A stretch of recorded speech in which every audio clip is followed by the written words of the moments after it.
Question है the kinetic energy of body is increase by 300%, the percentage change in momentum will B. एक तो यहाँ पे bye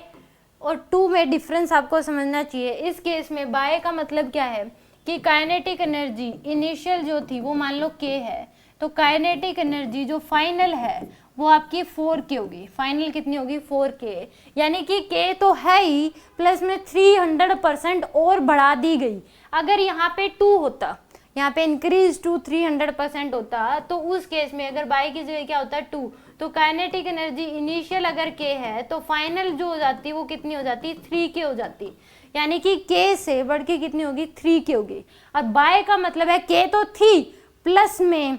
आपके क्या कर दिया 300% और बढ़ा दी, यानी कि कितनी होगी 4k होगी। मान लो कि आपके जो है कि कोई भी अगर मान लो टेस्ट पेपर हुआ तो उस केस में आपके टोटल वो नंबर था 300 का, आपके उसमें मार्क्स आए कितने आए, मान लो कि आपके मार्क्स आए 50, आपके मार्क्स कितने आए 50 मार्क्स आए, तो उस केस में एक तो कह दिया गया आपको लगा कि ज़्यादा आना चाहिए, तो उस केस में ये कह दिया गया कि इस केस में 300 का टोटल था, आपको लग रहा ज़्यादा, तो आपने रीचेक करवाया, आप गए, तो उस केस में एक तो ऑप्शन है कि इंक्रीज्ड बाय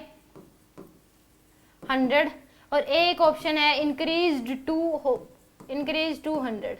तो यहाँ पे इस केस में दोनों में डिफरेंस है। अगर इस केस में आप कौन सा चूज करोगे, अगर मैं इस केस में अगर इसका मतलब है इंक्रीज्ड टू का मतलब जो है कि आपके 50 से कितने हो गए 100 हो गए, पहले 50 थे अब कितने हो गए 100, बट इसका मतलब है 50 तो है ही प्लस में 100 और बढ़ गए आपके, तो यानी कि टोटल कितने हो गए 150 हो गए, टोटल कितने हो गए 150, और इसका मतलब है टोटल अब आपके पहले 50 थे अब कितने हो गए 100 हो गए, बट इसका मतलब है पहले 50 तो थे ही थे प्लस में 100 और बढ़ गए, बाय का मतलब ये है अब कितने हो गए 150 हो गए। तो सेम यहाँ पे भी क्या हो रहा है, यहाँ पे परसेंटेज में बढ़ा रहे हैं, तो यहाँ पे पहले इनिशियल के थी तो अब बाय 300 है, तो फाइनल जो होगी वो कितनी होगी आपके पास 4k होगी, फाइनल कितनी होगी 4k के बराबर। तो मोमेंटम चेंज बताना है, तो हमें पता है काइनेटिक एनर्जी जो इक्वल होती है p स्क्वायर बाय 2m के बराबर होती है, तो 2m कांस्टेंट है, तो k जो है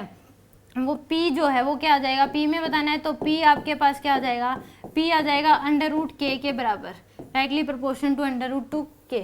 तो p1 by p2 equal to आ जाएगा k1 की वैल्यू जो ये क्या आ जाएगा, k1 की वैल्यू है k डिवाइड बाय में क्या आ जाएगा 4k के बराबर।